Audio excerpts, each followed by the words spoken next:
সিনেমার বাইরে এখন ওটিটিতেও সরব সোনাক্ষী সিনহা।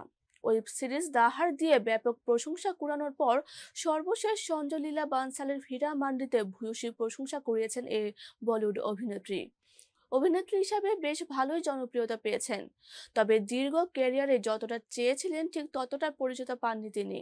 অনেকেই মনে করেন এর অন্যতম কারণ অন্তরঙ্গ দৃশ্য বা চুমুর দৃশ্য। অভিনয়ে সোনাক্ষীর আপত্তি, সত্যিই কি তাই? বলিউড বাবুলকে দেওয়া সাক্ষাৎকারে এ প্রসঙ্গে নিজেই কথা বলেন অভিনেত্রী।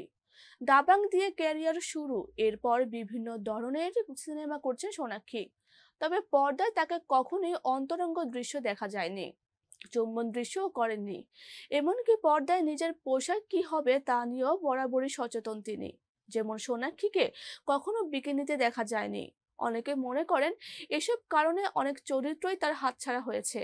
এই প্রসঙ্গে সোনাক্ষী সিনহা বলেন, এটা করতে আমি স্বস্তি বোধ করি না। আসলে এটা যার যার ব্যক্তিগত সিদ্ধান্ত।